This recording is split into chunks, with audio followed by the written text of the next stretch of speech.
Did you know if you threaten someone online that you can get into more trouble than if you did so in person?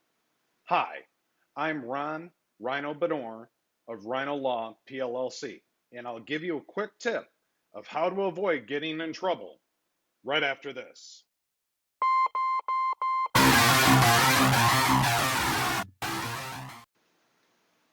People often feel safer calling somebody or getting a hold of them online and telling them that they're going to beat them up.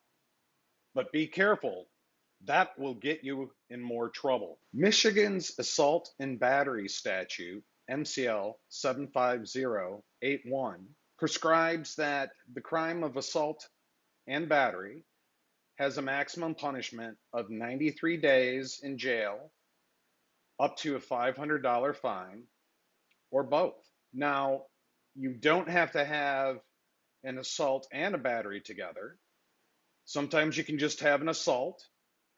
That would be putting an individual in fear of an imminent battery. Battery is the actual touching. Either you push them, punch them, touch them without their consent. Assault is, for instance, if you're in someone's face and you go, I'm going to beat you up, you've probably put them in imminent fear that they were going to be battered by you. Now, if you're standing 50 feet across the room from a person and you say, I'm going to beat you up, and you don't run towards them, you don't raise a fist, and you don't do anything else, you probably don't have an assault. But if you call someone on your cell phone,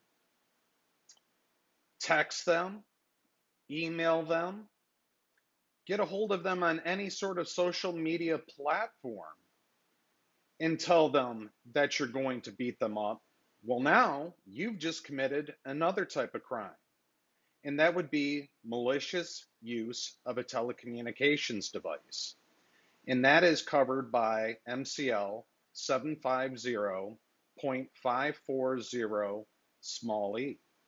That's a misdemeanor, carries a maximum penalty of up to 6 months in jail and or a $1,000 fine, or both. And the basic elements of that charge are using a telecommunications service, which all those things are that I mentioned, and using that service with the intent to harass, intimidate, molest, and a bunch of other words that mean pretty much the same thing, an individual.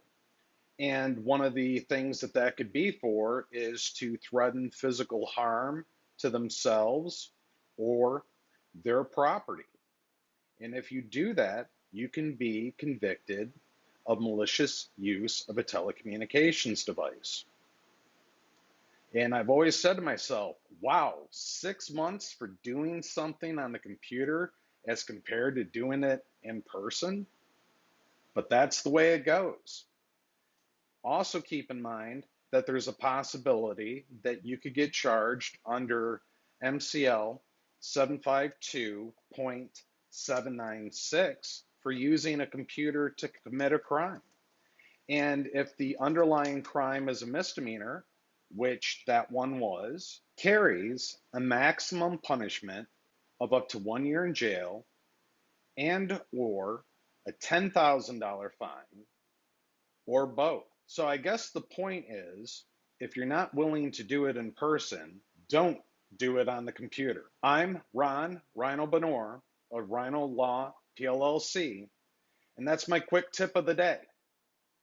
Remember, if you're in trouble, get Ryno.